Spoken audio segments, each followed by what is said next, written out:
All right, I'm gonna just go straight into it, bro. Who are you? My name's Ruben Moreno. Ruben Orlando. Okay, okay. Tell me about yourself. Well, me right now, you caught me at an interesting point in my life. Mm-hmm. Um, who I am right now, I don't know. You don't know. As a person, I'm not sure. Not sure. Um, Okay, okay. who I was a husband. I was a good father. I was a good disciple of Christ. But now I'm searching. You're searching. Okay. Oh, we'll get back to that. I wanna learn a little more of your backstory, a little more. So, what was your childhood like? It was good until it wasn't. We grew up with our dad. Mm-hmm. Going places. I remember going to Chuck E. Cheese, going to Art Prize. But then my dad had his own demons he was facing. So Yeah. when I was 9, he was uh, deported, Deported. Okay. and so for me, I can't remember a lot of the good childhood things because just what followed from that, Mm-hmm. all the trauma that kind of outweighed a lot of the good things. Yeah. Okay.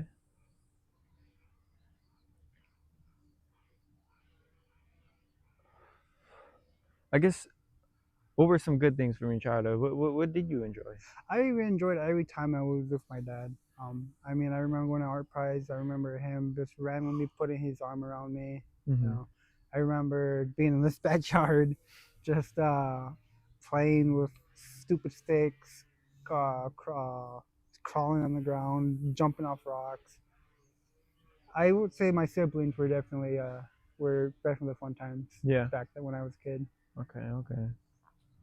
And then, what things do you think from your childhood shaped you into you today? I feel like my dad definitely shaped me. Your dad shaped you, Yeah. and then kind of him just getting deported. How was that for you?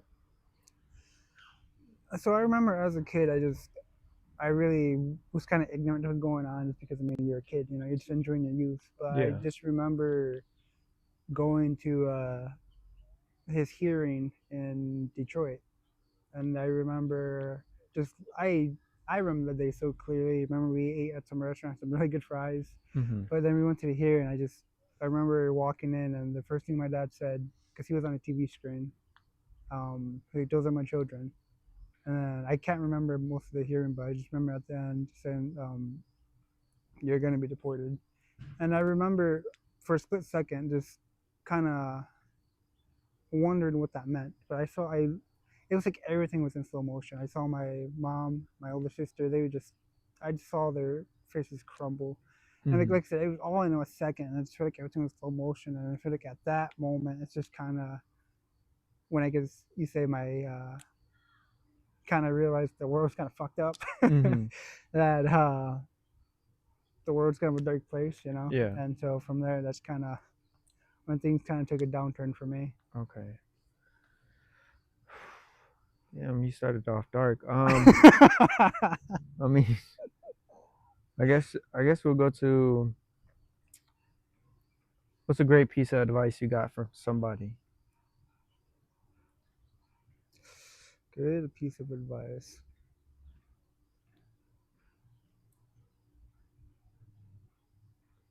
Really don't take stuff for granted. I know that's a big thing you hear in life, and I mean, you hear it constantly, but I think it's true. There's so many things I've taken for granted in life, even now, and that's Mm-hmm. why I'm in the situation I am right now. But just life is so easy to just live and take things for granted, because you're so focused on yourself. I Yeah. think that's where my problem is. That's where a lot of people's problem is. You go through life and you just think about yourself, what you want, what you need. But I mean, I don't know. Mm-hmm. Okay.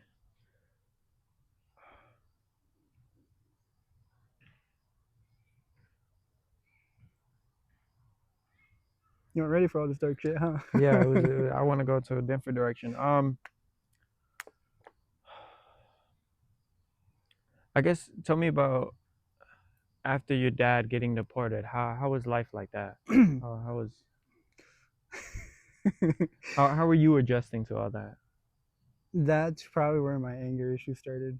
coming out? Yeah, I remember being so angry at everything. I remember leaving that place hating the judge who told him he's been deported.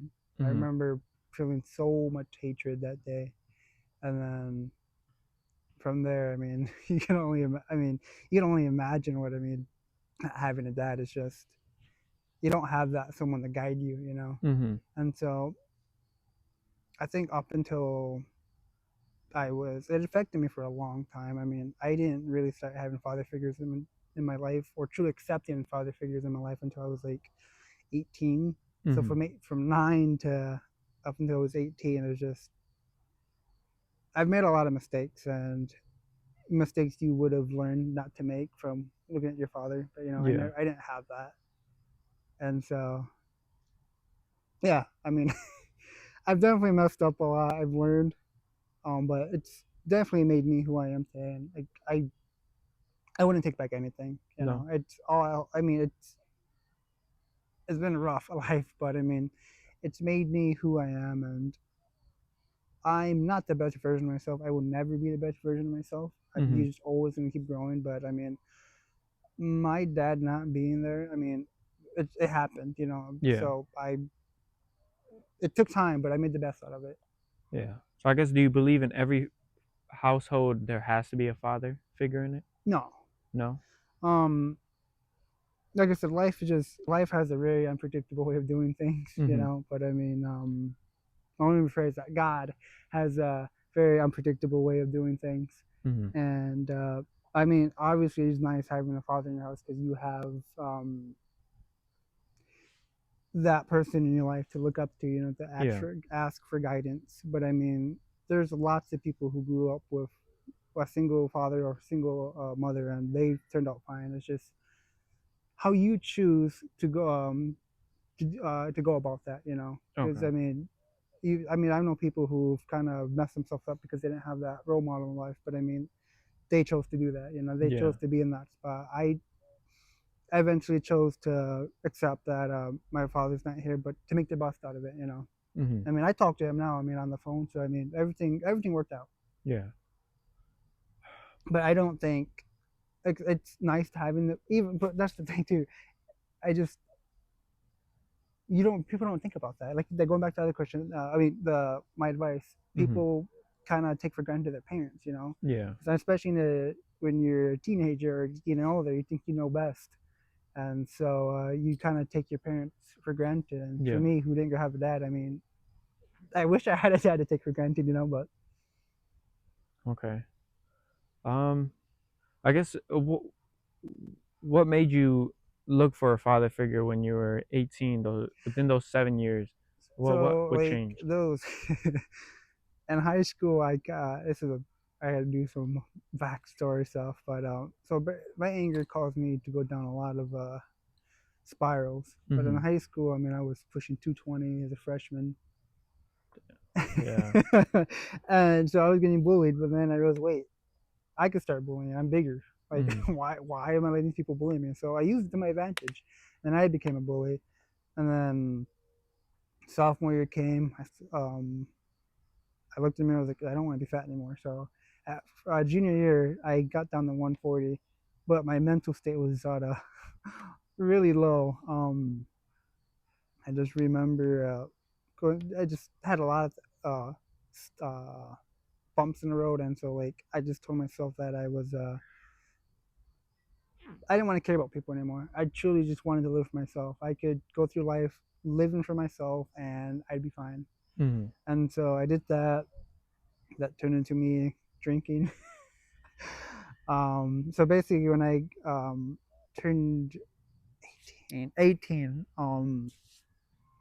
I was at a just worst part of my life. You know, Yeah. I was at the lowest, and then I was just ranting to one of my friends, and I told him, you know, I think today's the day I'm just gonna and they're like, before you do that, let me get you the. Do you want? Can I give someone a number to talk to? I'm like, yeah, sure. I don't Mm-hmm. care. It's like, no, it's not like they can change my mind anyways. Yeah. And so she ended up giving me the number to a youth pastor, and I that same day I left work early just to talk to him, and then we talked.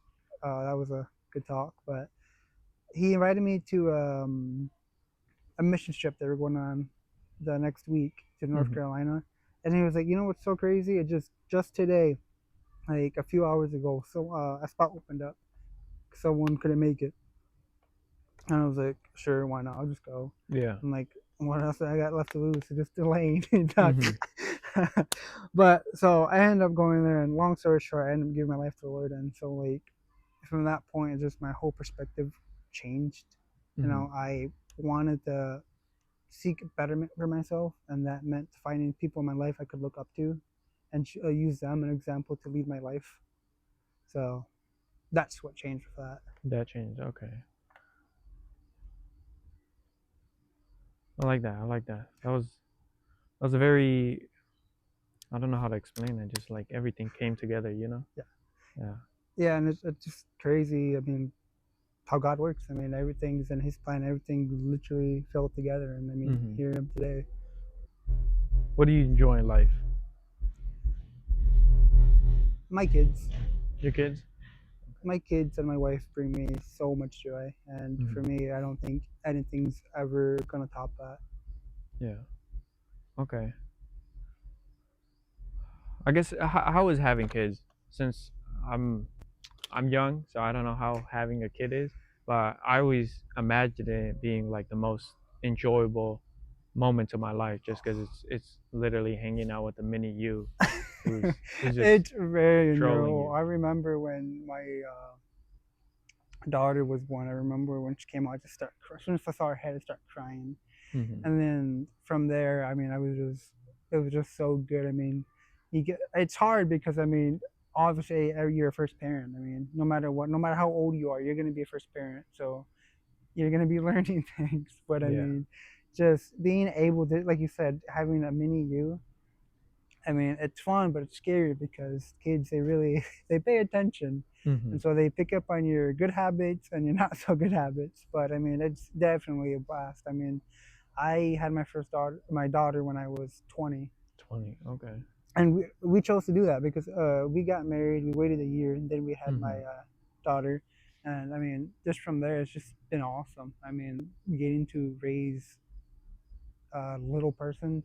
It's scary because I mean, I'm still learning. You know, I'm still young. I'm still making lots of mistakes, Mhm. and but I mean, all you could ever want is just the best for your children, and that's what I'm trying to give them.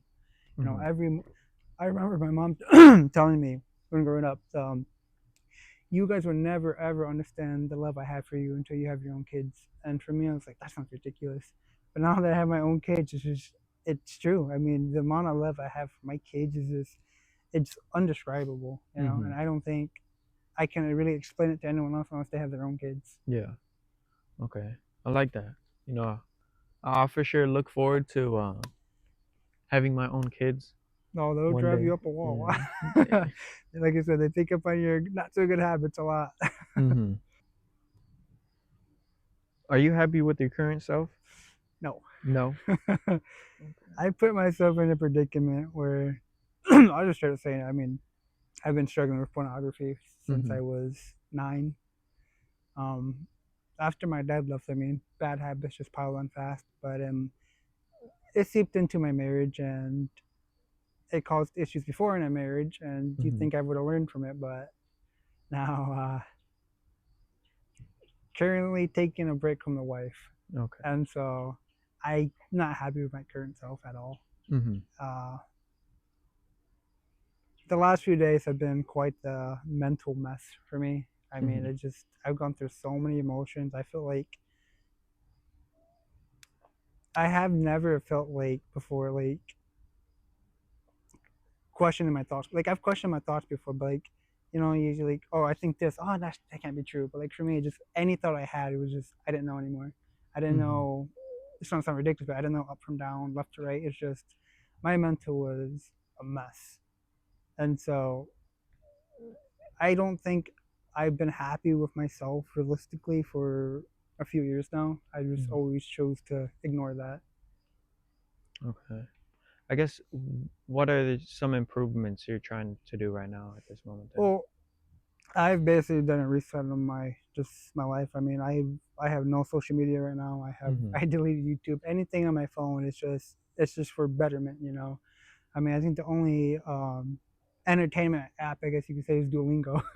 But I just right now I'm just trying to really distract myself from like because social media and the stuff like that it's just a big distraction, you know. Yeah. And I catch myself doom scrolling Instagram real Yeah. sometimes, and but so I'm just getting rid of that. I'm just really trying to keep myself busy, you know, just doing anything like just working out, learning a new language, drawing, just keeping myself productive, you know, Mm-hmm. something like just reading the Bible more, just stuff that would better me, give me more new skill sets. Okay. Okay, that's good.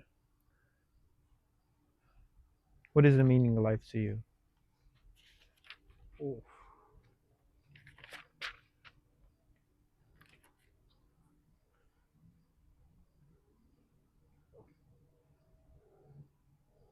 For me, I mean, the last couple of days, I mean, I've been really like diving into the Word again more, Mm-hmm. and so I mean, the meaning of life is the Lord, you know, The Lord. God Almighty Himself. I mean, He gave us life. I mean, He literally made everything around us. I mean, you know, Mm-hmm. and so for me, He's the answer to life. He's the meaning to life. You know, the reason I'm living is because of Him. You know, Yeah. so I'm just I'm living for Him, Okay. and it's been a week since my situations happened, but the last few days of really just getting rid of stuff and like diving into the Word again and constantly praying. It's actually been making me very happy. Mm-hmm. So I could confidently say that the meaning of life is definitely the Lord.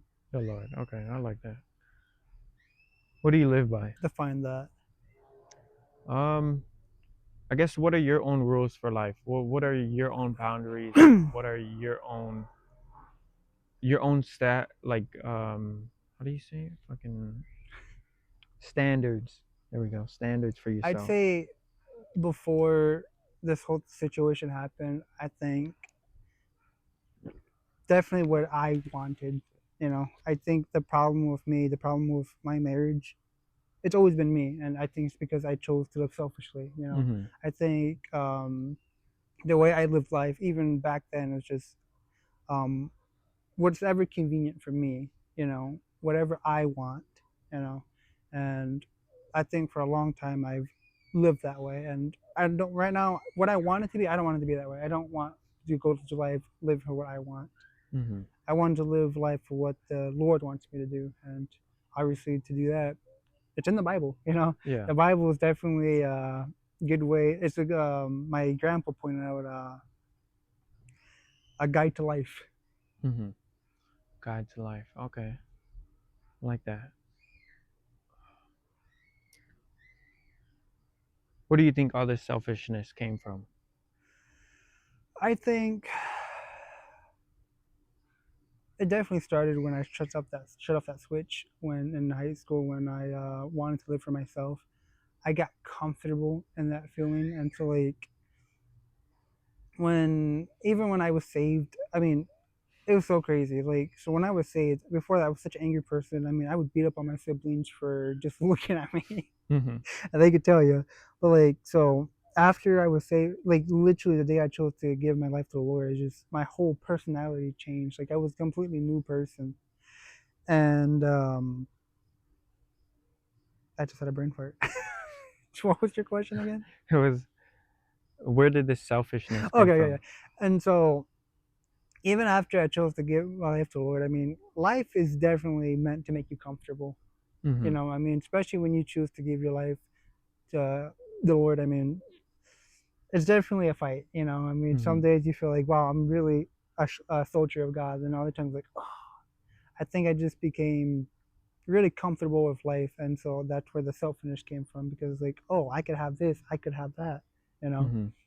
and so whatever, obviously, whenever something benefits you, it feels nice. And I Yeah. think in somewhere in the back of my mind, I got used to that and really just unconsciously chose to really chase that all the time. Mm-hmm. Okay. Do you like changes? Uh, yes, but it is very scary, Mm-hmm. because like I said, once how once you go through life living a certain way, it's always scary to have something different from that. Mm-hmm. And but like I embrace change. It's just always stressful. It's always nerve wracking because I mean you're so used to living a certain way, changing that it's like, oh, I don't know what's gonna happen. Yeah. Okay. What's some big changes you've experienced I think recently recently? separating from my wife. I mean, we're not divorcing because we don't believe in that. I mean, because we made a vow to God. I mean, till death do us part. So Mm-hmm. we're never gonna be remarried. But I mean, definitely moving back into my mom's house. That's been a big change. Yeah. And like deleting all my entertainment stuff on my phone, social media, giving up gaming. I mean, that's been a big change. But it's just so crazy because once I started doing that, it's like every time I delete every time I deleted an app on my phone, I was going through them to reset everything. Every time I deleted an app, it's just like a weight was lifted from me. Mm-hmm. And so it's just simple things like that. It's just you don't realize how much of an impact they make. I mean, Mm-hmm. I spent so much time on Instagram and stuff, and but now that's gone. I mean, I didn't realize how big of a change it was because today on my phone was like, and just in the back of my mind, Instagram was like, oh wait, I don't have that. Yeah. So something it's just crazy how something simple as one app could really just have an impact in your life. Because I Mm-hmm. just day to day just went on it and it wired my brain. Like I said today, I just went to my phone to go to Instagram. I was like, oh wait, I don't have that. Just my brain was wired to go. Oh, when you're bored, go to Instagram. But I think recently that's probably the biggest change is definitely being away and for my wife and definitely making the changes I need to be better as a man. Mm-hmm. I guess,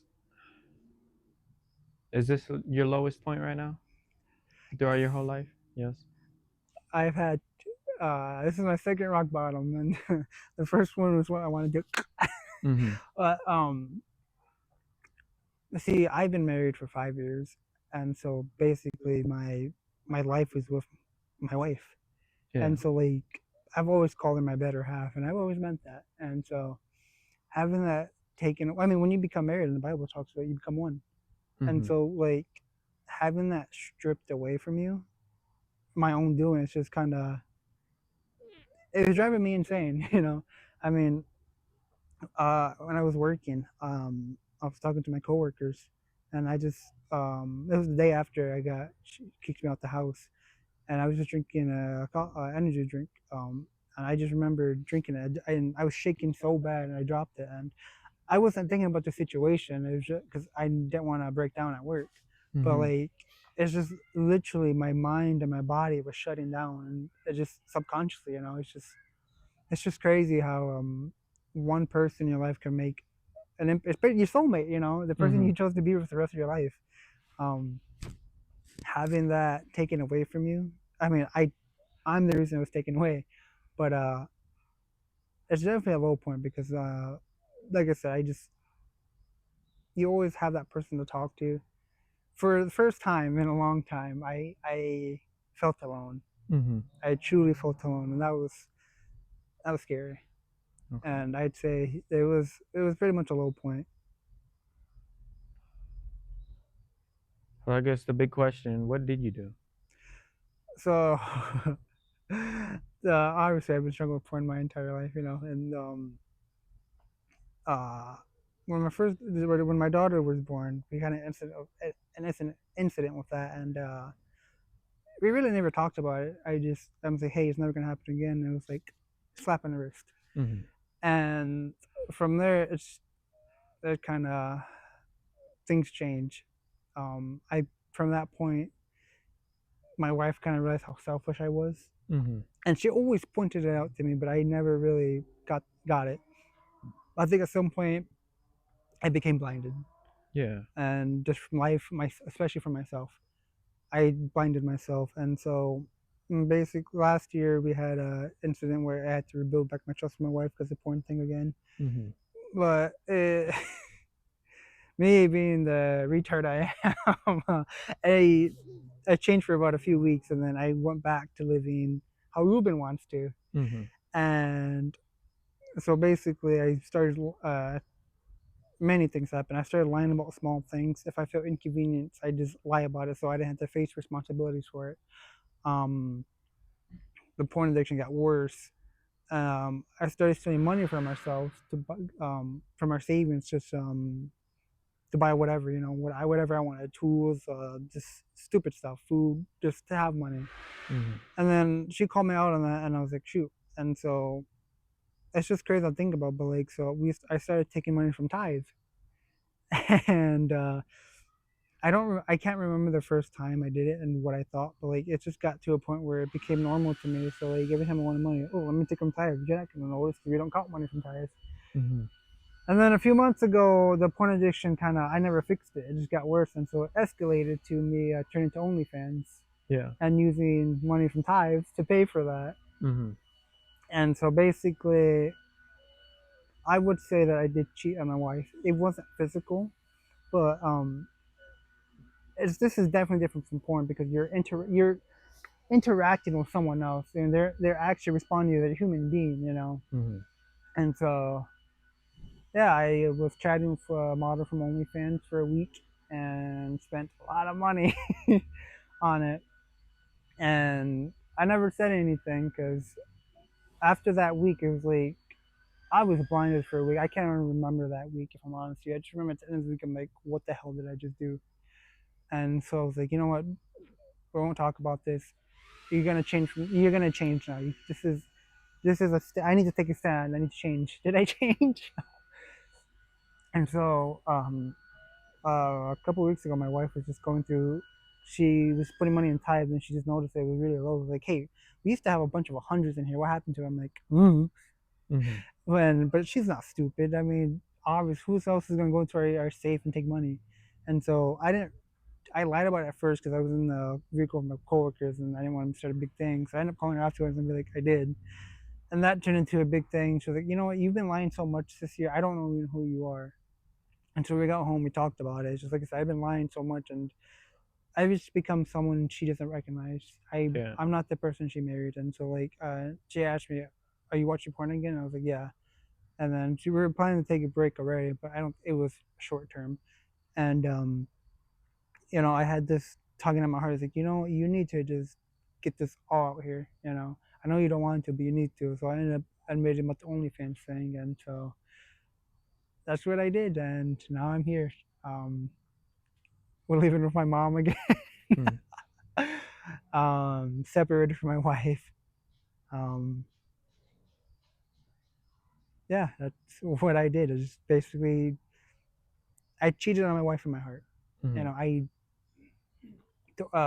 When we were talking about it, because I was really desperate to keep her, but she was like, Rebecca, I gave you my whole heart, and she was like, when we got married, I was like, but you didn't, Ruben. If you did, we wouldn't be here. And I was like, Mhm. and yeah, and I chose to be here. I've always told people that a lot of times wherever you're at in life, most of the time you chose to be there. Yeah. And for me, where I'm at right now, I chose to be here, even if it was subconsciously. I still chose to do it. I chose not to fix my problems, and so in doing so, I chose to ruin my relationship with my wife. So yeah. Mhm.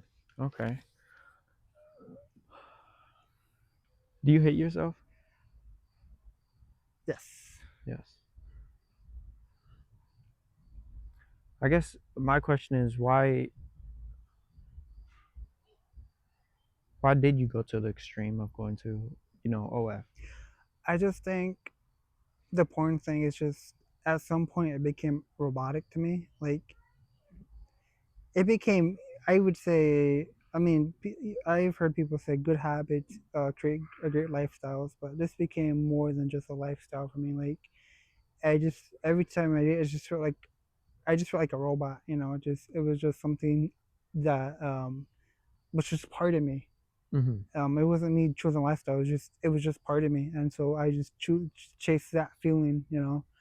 And I think, like I said, I can't that week I cannot remember, but I think it's just I chose not to fix the problem and just escalated. It's like I want more. What can I do to get more? And I think OnlyFans. I mean, like I said, you're chatting with someone. So it's Mhm. more intimate. Yeah. And I think that, I mean, my blindness, I chose to seek that, and that's what I got. Hmm. What are the changes that you're gonna make? Um, for me, I want to become the most godly man I've ever been in my entire life. Um, I think that I was like that when I first got saved. I mean, it was such a good feeling, a feeling of loved by the Lord, and so I chased that every single day, constantly, every second. And so I think that's the biggest thing is definitely putting the Lord first, really choosing to chase after Him. Hmm. My brother actually asked me, like, where do you want to be at the end of the year? Or who do you want to be? And I told him, a man like David, in the Bible. King David, I mean, he chose to love the Lord with all his heart. I mean, all he chased was the Lord's heart. And then after that, just changing just habits I have. Something I do a lot is a defense mechanisms. I make jokes about my mental state or my problems, Hmm. really make negative jokes about it. And actually, my siblings told me, you got to stop doing that. You got to start talking positive about yourself. But it's such a small thing, but like in the grand scheme of things, it's literally gonna help me as a person because I'm gonna be speaking only positive things. Hmm. And to give me that will definitely give me a more positive outlook in life. And like I said, giving up social media was a big thing. Giving up gaming again is changes I'm making. But like I said, as I make the changes, like the changes I can make right now at this moment, I have. It's been very beneficial already. Hmm. Um, but yeah, I'd say definitely working on myself as a person is definitely the biggest thing I want to do. Is just change my personality, how I treat people, how I treat myself. I think the biggest thing is definitely how you treat yourself. What drew you down to the path of trying to off yourself? It's just like I chose to completely cut everyone off. I wanted truly living for myself, not even the Lord. So it was just me by myself, and I just kept constantly failing and failing and failing in Hmm. everything I did. So it's like to a point where it's like, what's the point of living? You can't do anything right. Um, no one likes you. It's like, what's the point of wanting to live a miserable life when I could just end it right here and never have to deal with it ever again? Hmm. And how old were you when you had those thoughts? When it started, Yeah. um, I think the idea came to me when I was 16, but the actual one to do it is when I was 18. 18. Okay. So all that would have been 7 years ago. Yeah. So wait, so how old are you right now? I'm 25, 25. Okay. grown man. From those thoughts of offlining yourself, do you think that transition damn, what the fuck? Transition. Yeah, turned into basically porn. um, Were you trying to find an out instead of offing yourself, do you believe? like the porn thing started when I was 9. So, Mm-hmm. but Mm. I think it definitely oh, in high school I remember going to a point thinking though, like, why am I doing this? Mm-hmm. And I think at some point it became a form of escape. Every time I felt stress or anger or anything, I could relieve myself by doing this disgusting act. Mm-hmm. I guess do you still have thoughts of offlining yourself? I did when I first kicked out, but then I'm at a point in my life I can't do that. Mm-hmm. And just because, I mean, at that time, I just, like I said, I felt like a bad father, a bad husband. Like, what's the point of being here? If I off myself, I mean, we have life insurance, so they'll be well taken care of. Yeah. but at the same time, they wouldn't grow up without a dad, and I know how that feels, and it caused a lot of issues. So I think that was also another part of my mental that was really bad because, like I said, I'm to a point I can't do it, and I won't never do it just because my kids, and my Yeah. wife. But so like, imagine being very low, and to a point where you're so confused and you can't off yourself because you know you can't, but you're just stuck. You know, Mm-hmm. he's like, well, what am I then? Who am I? What do I do? It's just because I feel like I'm stuck living. And that's where I'm kind of fighting now. Is just like it just feels like I'm stuck. You know, Mm-hmm. because I don't know if I'm ever gonna rebuild the relationship with my wife back. I believe I will, but I mean, realistically, I'm not sure. Mm-hmm. All I do is pray about it. But then if that's let's just say worst case, and I don't. It's just then I'm just living. And Yeah. like it just sucks because I'm supposed to be living with this person, but I'm not. Mm-hmm. And I know I'm supposed to be living for God, but I mean, it's just hard when you've had this person your entire life with you. That chased God with you, and so it's just offing yourself seems. I don't know. I feel like I'm just stuck in life right now. Stuck in life. Okay. Will you make that change? I'm going to make that change. I love my wife with all my heart. I love my kids with all my heart. Even though I went through a lot of going through OnlyFans, my wife was still always in my mind. I never stopped loving her. The love I have for my wife is undescribable, even for my kids. I Mm-hmm. mean, giving my heart, because we chose to wait. We believe in abstinence, so choosing to marriage to have sex. And so it's literally been me and her. So like I love for my wife with all my heart, and so I'm gonna make the change I need to. I believe everything's gonna work out, even though I have every demon in my mind telling me it's not gonna work out. Just live for yourself, do what you Mm-hmm. want. It's like no, I can't because I want this to work out, and I believe using the Bible and having the Lord as my guide, Yeah. I anything's possible. When was the last time you were happy?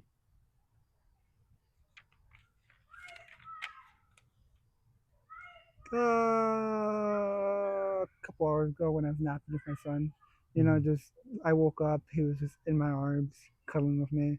I mean, like so my kids, they're definitely a reason why I'm living. It's just those kids make me so happy. Just them smiling, them running to me, Daddy, or even them just screaming at each other. Just it makes me very happy. Mm-hmm.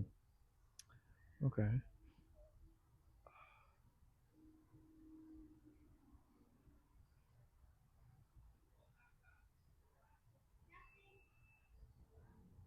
Where was the love for your wife and your kids when you did the act? It was definitely not there. Like I said, at some point in my marriage, I was blinded because as soon as I admitted all my sins to my wife, it's like I just want to sound dumb, but like it's literally like a blind over my was open, and I was like it suddenly hit me all the things I've done and been doing. It's like I was blinded, and so I think right now, even now, at this moment, I'm scrambling to think when did I become blind? Mm-hmm. Because it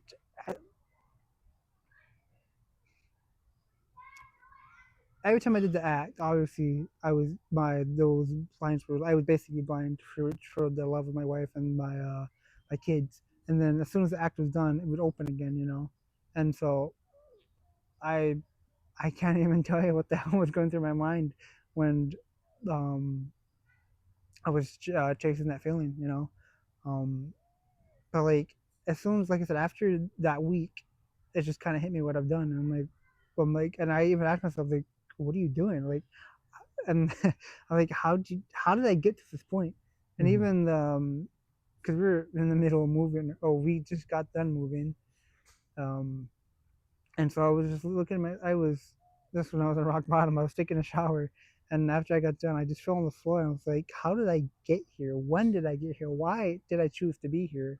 You know, and so I'm like, back to excellent question. The love for my wife and my kids, where was it when I did that? And And honestly, the blunt answer is it wasn't there.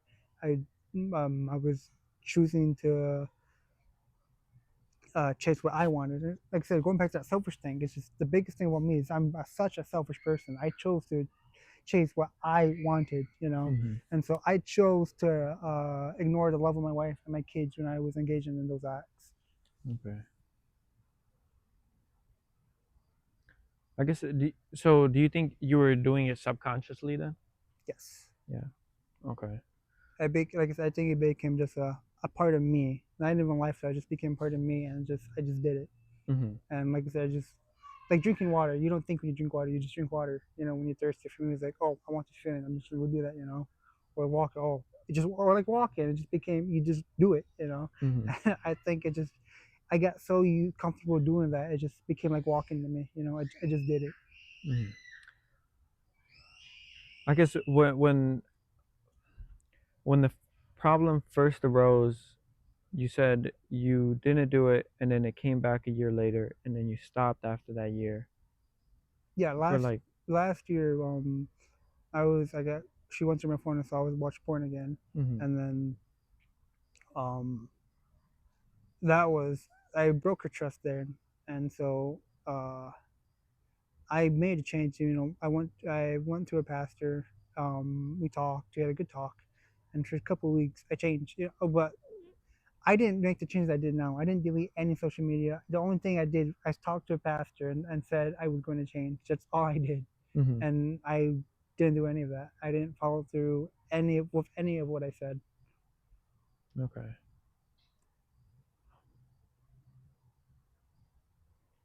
My question is, why didn't you go to your wife when you were going through that? For me, if I was going through that, I feel like in the act of selfishness, I would have went to my wife and would have been like, let me get a little more on the weekends or on this day so I can like at least relieve myself, And you know what? through And you instead of she this. always reminded me that, hey, Ruby, just let me know. I mean, if you're ever going through a feeling, just let me know. And for me, it's just it became such an addiction where it's like it was definitely happening when she wasn't home, you know. Mm-hmm. And I was just it's just that feeling. I craved it for so long. Like I said, I chased it and chased it and chased it until it became part of me, you know. And I think I should have talked to her again after the year when the board came back, because I mean we would have helped. I mean she would have, we definitely would have.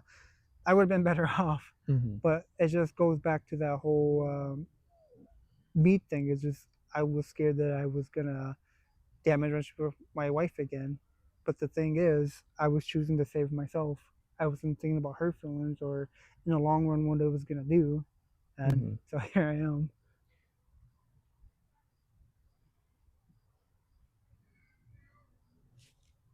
What do you think? Do you think your wife will forgive you?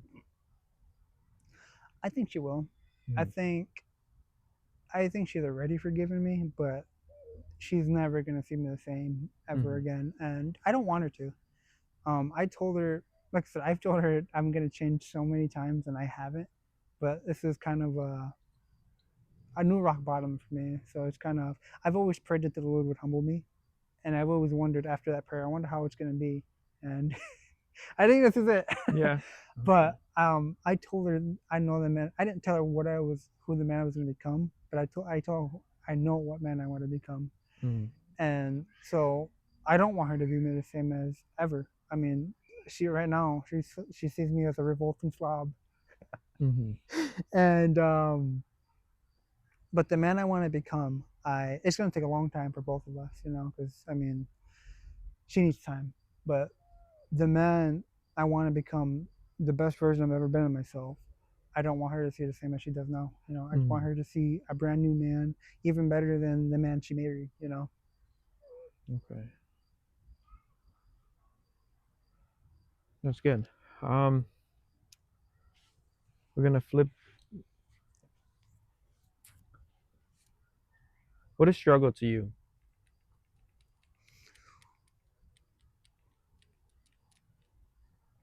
I think struggle is basically the things in life that help define you as a person, that make or break you. Mm-hmm.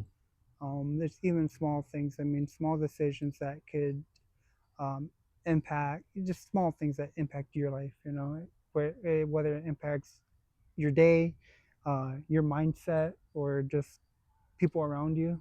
Mm-hmm. I think struggle is definitely a is just it's struggle is always going to be in life. You know, you're never going to avoid that.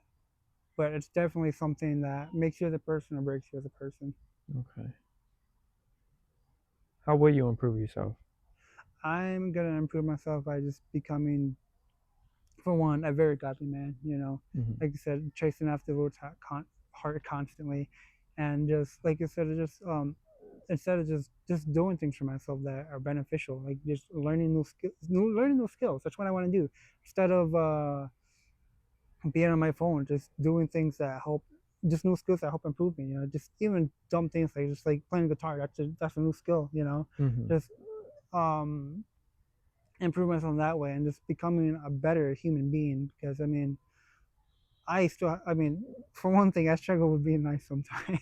Mm-hmm. And so something as simple as that, just changing my personality, being just a nicer person to everyone, that's gonna change how people view me. And I personally think that there are people who think that what's the word what people think about you, your reputation. Mm-hmm. Reputation's a big thing, and I think a lot of people take that for granted.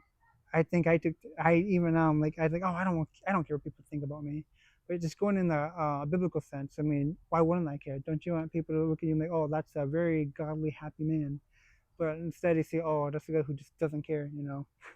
Mm-hmm. And so I just want to improve myself as a person, just be happier in general, you know. Mm-hmm. Okay. You do care about what how people see you, your image? I No, I don't.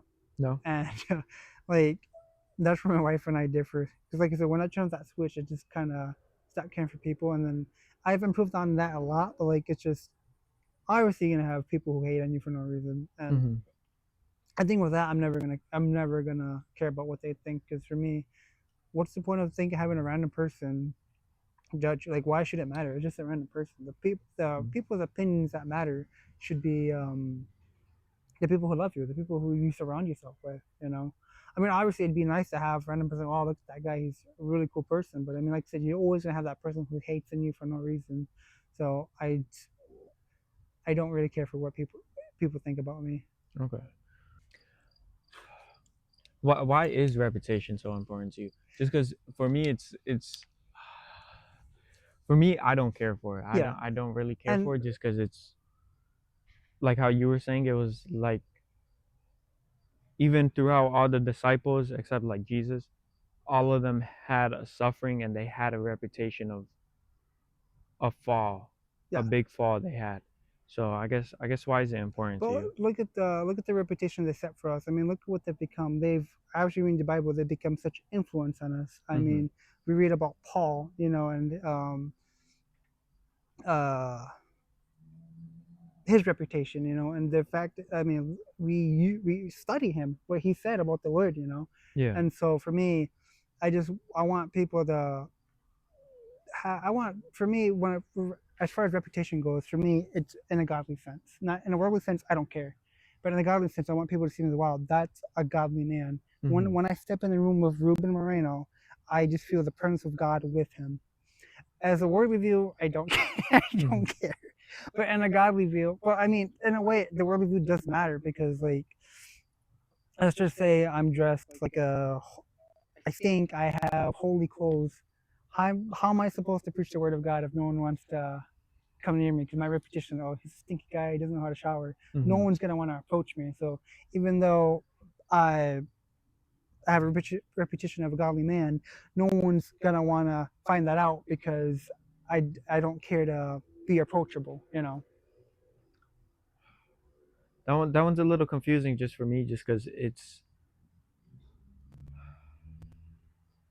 just like David, he fell into lust and Yeah. had multiple wives. But The sorry, go ahead. my bad. No, you're Um, good. You're good. You're good. I guess their reputations are that. So I guess But I'm. the thing is, as a human being, you're always gonna fall. I mean, you're Mm-hmm. gonna do something stupid, and everyone's gonna remember that. Like, I mean, whoever's watching this, I'm like, oh, that guy, he cheated on his wife. But I mean, but when we read the story of Solomon and David, the amount of love they have for the Lord, it's, Mm-hmm. I mean, God forgives us of all our sins, you know. Yeah. And so he loves us so much that he sent his son to die for us, you know.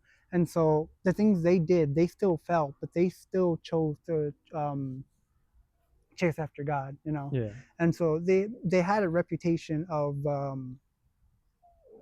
obviously fallen, but I think the reputation of what they did, who they were as godly people, I think that outshines more than any of the mistakes that they've ever made. Who they were is what God made them, you Mm-hmm. know. If without God, they couldn't have been how God. They couldn't do what they have done. They couldn't have. Without God, I don't think they could have done anything they did. They couldn't chase God with their whole heart. They could have done all the good they did. It's definitely God's will, you know. Okay. But I just feel like, me personally, you want God wants everyone to follow Him, you know. And so I went to a church being disciples and making disciples, you know. And so for me, I think, like I said, reputation matters in a godly sense, because I mean, what if someone's going through something, you know, and they have the option of offering themselves or talking to someone about the Lord, you know. If, let's just say, I'm walking on the street and they just feel a presence, like, wow, that guy's a godly man, and you know, I could just tell. And then let's just say it's like, hey, do you know anything about the man? And I was like, yeah, he has a good reputation. He's a very godly man. He's a very happy person to speak to, you know, Mm-hmm. because, like, for example, my brother-in-law, he's I could say he's very godly, but I mean, I would say that if from an outsider's perspective, you wouldn't know that, because at work he just seems so grumpy, complains about everything. No one would want to talk to him. So Mm-hmm. how are you supposed to spread the word of God if you're not being approachable? You know, because I Yeah. mean, yeah, you could go out to people and preach all you want, but you also want people to come to you. You know, and so I think you want to be. So in a way, I get what you're saying, where you don't care about reputation, but like in a godly sense, I think it matters. Mm-hmm. But in a worldly sense, no, I don't care. Okay. Okay. That's good. I like your point of view. Do you believe you're living or existing? Um, right now, I believe that at this current moment in this interview, I believe that I'm living. But You're living. before, I was just existing. Okay. How do you define your living and existing? Existing is just feels like you just you don't know why you're here. You just moving like a machine. You're just doing stuff. Like, Mm-hmm. for me, it's like, oh, I'm constantly working. What's it all for? You know, like, what's the meaning of, like, what's the point of all of this? I just feel like I'm the. Thank you, Jamie. Uh, you don't have a purpose. You just Mm-hmm. literally living life, going through life, just working your 9 to 5, going home, eating, repeat. Living is taking the joy in things in life. You know, I mean, just working 9 to 5, enjoying the presence you have with coworkers, going home, enjoying time with your kids or friends. You know, um, living is definitely the joys in life, and existing is basically feeling like you're just living to work and just be here. Okay. And have you outgrown anyone? Outgrown. Yeah. Or do you think? Do you not believe in the word outgrown somebody? Define outgrown. Um, a lot of people find it weirdly, but You're I don't talking about know. like kind of exiting someone's life because they just. Yeah, just because I don't know, because I kind of let the viewer decide Okay, on what they so mean on okay, outgrown. so for me, I've struggled with abandonment issues my entire life, and so like I've only had the best friends I've had I could count on my one hand, Mm-hmm. and those people have, most of them have. There's only one that's still in my life, and this is an online friend, but the rest of them, they're kind of gone, and for me, I wouldn't say I've outgrown them per se, and um, for a long time I struggled with it because like, what's the for me? It's like, what's the point of getting close to someone if there's a chance of them not being in my life anymore? Mm-hmm. And so for a long time, up until this year, I chose not to have friends because I didn't want to risk that.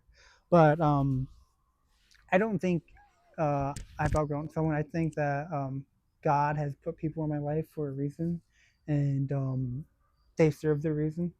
And everyone who's been in my life, those close people, they've had a amazing impact on my life. You know, they helped me shape who I am in good ways, and I just think that at that time they were meant to be there. And just yeah, so yes, in a way, I guess I outgrown them because in my life right now they're not really needed. Hmm. Okay. What was the most impactful moment in your life? Giving my life to the Lord, Giving for your life sure. to Him. I remember that trip so well. I remember just they were singing a song. I actually have it on my tattooed on my wrist. It's called "Living Hope," Hmm. and I remember them singing it. And I just remember um, them singing, and everyone around me was just so happy, putting their arms up, praising. And I was like, and Sunday enemy was like, Ruben, throw your hands up in the air and see what happens. And I'm like, I don't know, what's the point? I don't want to look silly. Hmm. And so the moment I threw my hands in the air, I was like, fuck it. So I threw my hands in the air, and it's just so crazy. It's like I can't. It's just I can't even explain it. It's like my heart was being hugged, Hmm. and I just a lot of burden was lifted off of me at that moment. I knew I wasn't alone anymore, and like I said, my personality changed within that day. Me as a being changed. So that was definitely the most impactful moment in my life, and has definitely helped shape me who I am now. Okay.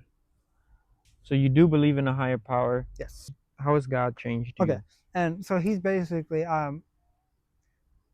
ever since that day when I gave my life to him, I've always believed him. I've never stopped believing him. I never had a point where God's not real. It's just my that testimony. I mean, like I said, me changing. I don't believe anyone could do that in one single day like that. I mean, I literally went from beating my siblings from just looking at me to the next day, just loving them, and just being a kinder human being. Hmm.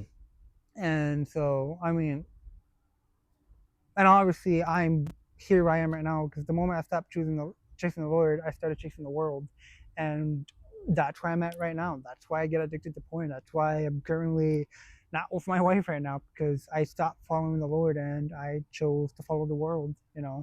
And it's I my life speaks for itself. I Hmm. mean, I followed the Lord for so long and it brought me so many blessings. And the moment I stopped, here I am now. Yeah.